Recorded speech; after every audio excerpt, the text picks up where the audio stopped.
The fallout from Joy Reid's firing at MSNBC continues. She signed off from the show for the last time last night. I mean, you know, we are going to miss her in our own special way.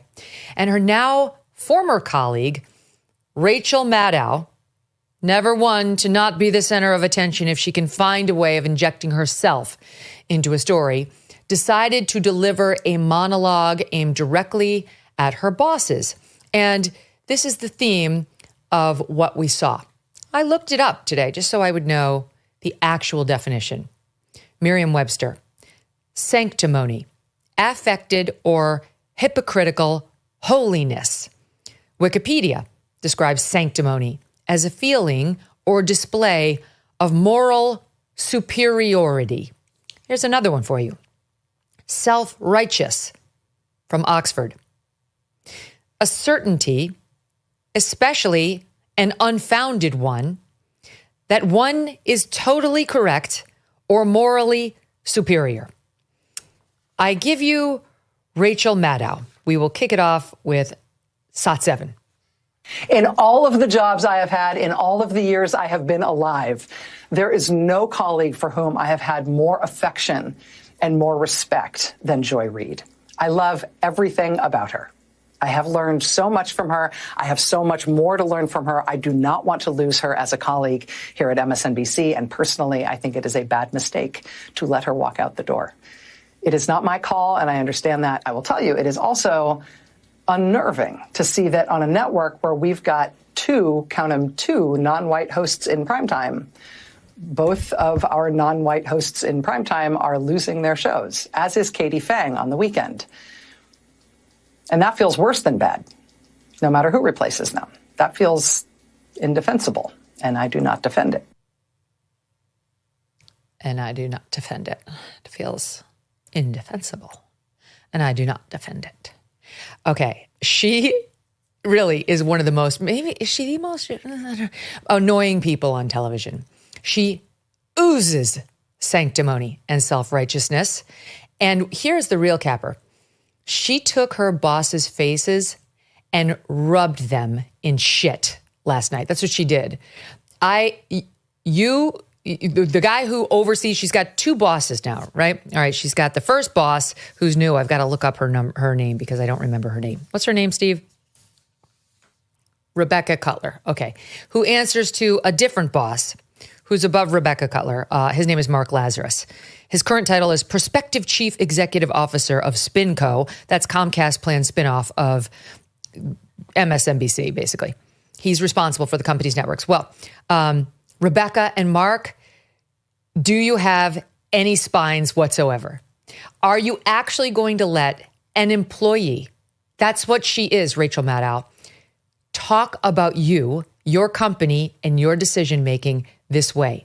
Mr. Lazarus, do you have any testosterone? Do you have any testicular fortitude to stand up for yourself as a professional and executive, never mind a man, and tell this woman, you're fired too.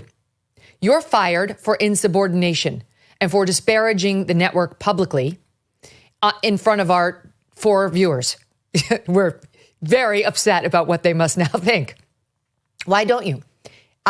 If one of my employees ever did this to me, let's say, we start an MK network and we have MK employees who go from being my producers to going out there and offering commentary. It's happened in many places. And they did this, I would fire them so fast, and I would not be, you couldn't get me to back down with claims of, it's viewpoint discrimination. You're cracking down on free speech. No, you work for me. You work for me. I'm going to give you my airwaves so you can go out there and rip on me? No, that's not going to happen. And look, it's one thing if you're in the middle of a whistleblower scandal, all right? I actually thought it was to her credit when she called them out at NBC when they were lying about not having the Harvey Weinstein story knocked down. That was one thing. But just getting on to randomly disagree with their decisions and accuse them of racism because you would have come to a different conclusion, she should be fired. They won't fire her because, I don't say the P word, but they are a bunch of peas. And she's the only one who comes close to putting numbers on the board. It's all relative, trust me. But, thinnest kid at fat camp and all. And so they're not going to fire her. But what she got away with on the air last night was absolutely disrespectful, and it was insubordinate, and it is just evidence of how she is affected. She is somebody who evinces an affected or hypocritical holiness, a feeling or display of moral superiority. You really have to watch the whole 5-minute bit, but I'm going to take you through it, okay, before we have our guests come. She starts off by saying, I'm going to take a little point of personal privilege here for just a moment, if it is okay with you. Well, we're your prisoners, Rachel, so yeah, go ahead. You may have already heard about these changes announced at MSNBC. The new president of our network goes nameless. Rebecca does not get a name. Made it official today. This woman just took over on February 12th, by the way. It's not her doing. This definitely came from all the way up. I guarantee you this was a Comcast call. This is probably Brian Roberts' call. Rumor has it that he couldn't stand Joy Reid, which makes sense because she hates white people, and he is one. So that's probably how that went down. Brian Roberts is not a complete lunatic. He's a businessman, and he likes making money. And that's why, as long as MSNBC was doing well, he kind of let the machine go. But now it's hemorrhaging money. And so you start to take aim at the most annoying and weak actors first. And that, sadly, Joy, is where you fell on both counts. So it's not this woman, Rebecca's fault, but Rachel Maddow would like to go out there and pillory all of them, including the new president, who made it official today. Some of the shows are moving, blah, blah, blah. Then she wants everyone to be assured that she is she's going to be here 5 days a week for the first 100 days of Trump's presidency as planned. Okay? But as planned, I'm going back to just Mondays after. Hell no, I'm not working 5 days a week on an ongoing basis. Here's just a little of that. In prime time, just so you know, I am here 5 days a week for the first 100 days of Trump's presidency as planned. Oh, thank God. As planned, I will go back to just Mondays after that. That is not changing. Hell no. Why would I change that? I'm not working full time for my first $30 million and now $25 million a year. She had to take a pay cut, you see. Maybe you've had to take a pay cut at your job recently, given the economy. Did you go from 30 to 25 million and then act like you took one for the team? Little smallest violin for poor Rachel Maddow down to 25 million meager bucks a year. But that's not changing. I agreed to do first 100 days, 5 nights in the anchor chair, but I'm not agreeing to come back full time because I'm Rachel Maddow and I run this network. I run you, Brian, and I run you, Mark Lazarus, and I run you, Rebecca. And if you don't like it, you can kiss my lesbian white fat ass. That's really what you say. And they will. They will. Because they have so far. And they've let her get away with hell.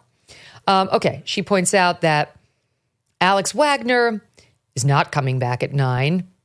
She will be a senior political analyst. That's obviously a demotion. I don't have to walk you through why. Jen Psaki will take over doing the other 4 hours of Rachel Maddow's 9 p.m. She talks about Joy, who is not taking a different job at the network. She's leaving the network altogether. And that is very, very hard to take. Very, very hard to take. I'm 51 years old. I have been gainfully employed since I was 12. And I have had so many different kinds of jobs. You wouldn't believe me if I told you, oh, are you just a woman of the people? Why don't you tell us? Walk us back to when you were a normal person. Because now with your $30 million a year and your multiple homes for doing no work, not many of us can really relate to you. I'm going to be honest. All right, Miss, what was it? Stanford and Oxford Rhodes Scholar. It's possible you lost your tether to the normal people of the world, even if you want us to believe you that you've had so many different kinds of jobs. You wouldn't believe me if I told you. Why is that? We wouldn't believe you because you've become such an out-of-touch elitist snob that nobody would understand if you had any sort of a working class experience in your background. Okay, she goes on. But I'll get to that in a second, Deb. But in all the jobs I've had, in all the years I have been alive, there is no colleague for whom I have had more affection and more respect than Joy Reid. I'm going to tell you something. I played part of this at the top. This is over the top, and I'm going to put it on the table. I think it's Rachel. I think she is saying this in the way people say, some of my best friends are black. It's like, see how much I love my black colleague? Listen to how she talks. There is no colleague for whom I have more affection or more respect than Joy Reid.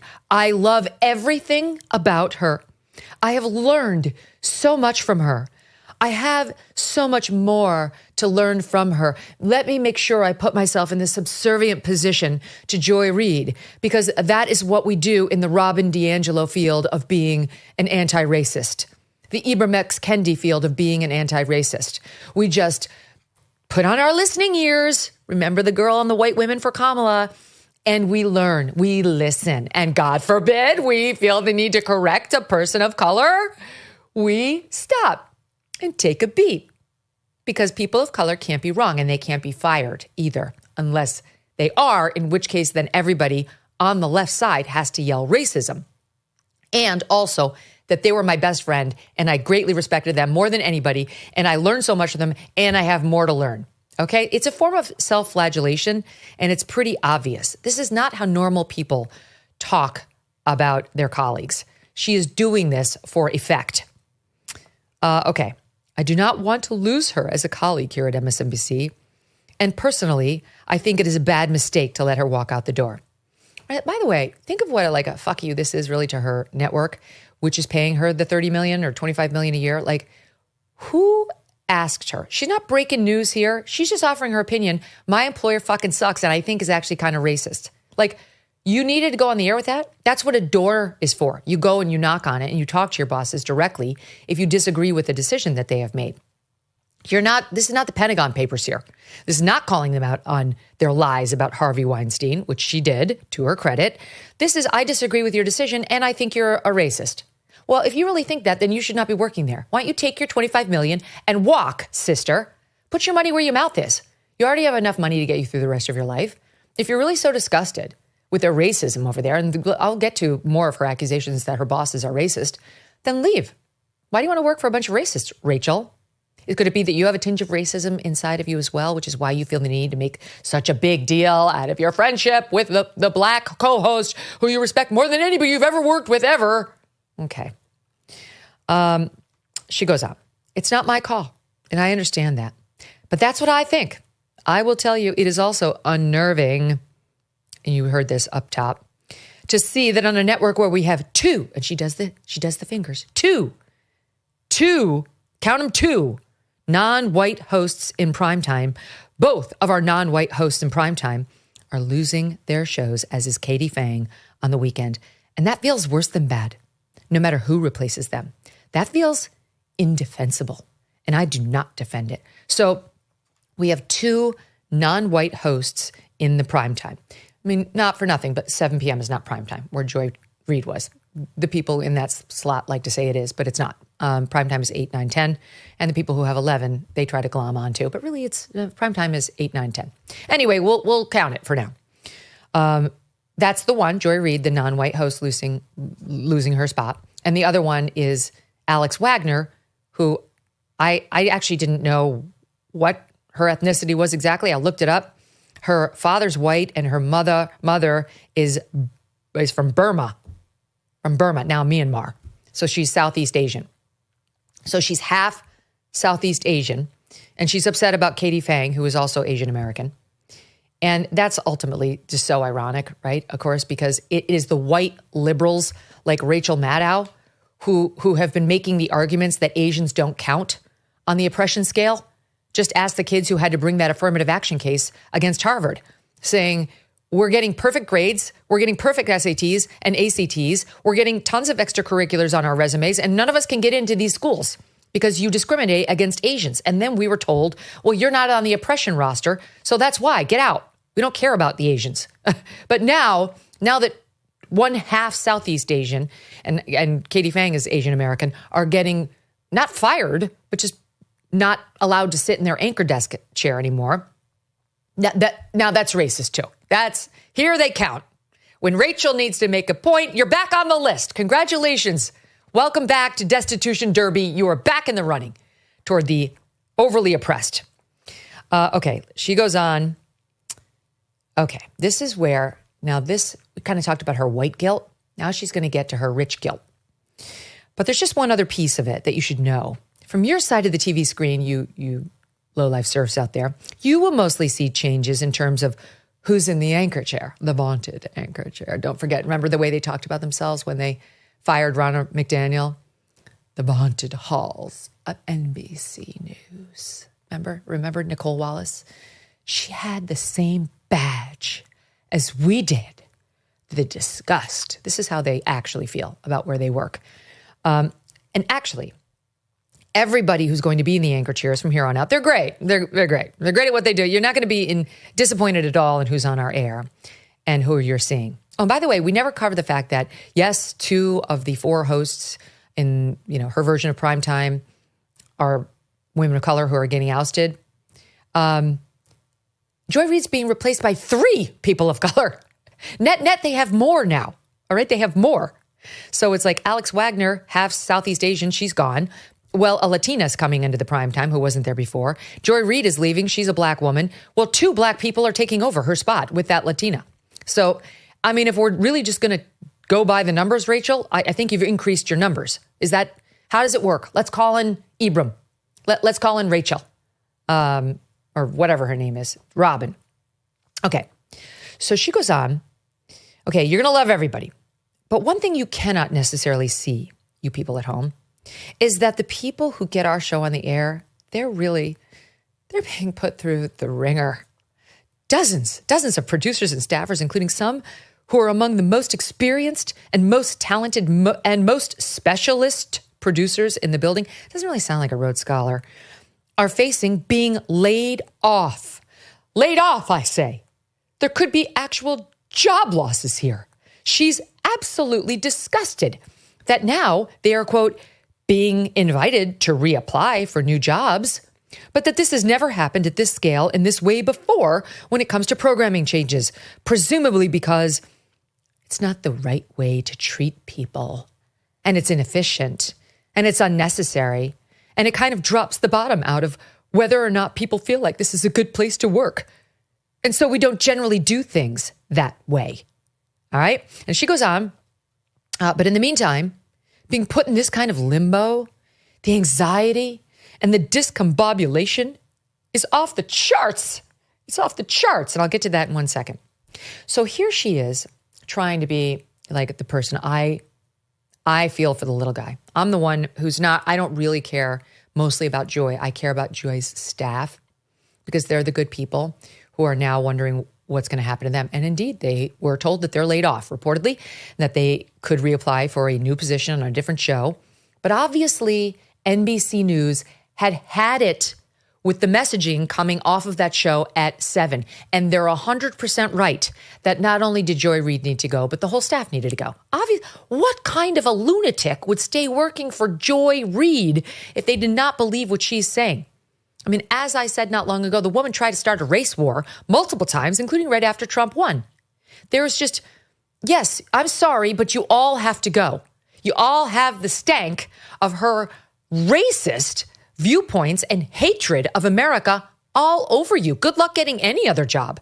Maybe you'll find one at MSNBC, but Maddow's not wrong. You probably won't find one if not there. So yeah, but here's Rachel. She's so upset. She's so upset about the fact that there are layoffs. Meanwhile, you know why there are layoffs. You know why Joy Reid finally lost her job. You know why Alex Wagner lost hers. Because of you, Rachel Maddow. Because of you and your colleagues who completely destroyed the credibility of your entire network. You, more than anyone, did that. Yes, Joy Reid is a racist race baiter who hates the country. But you are the biggest conspiracy theorist on television.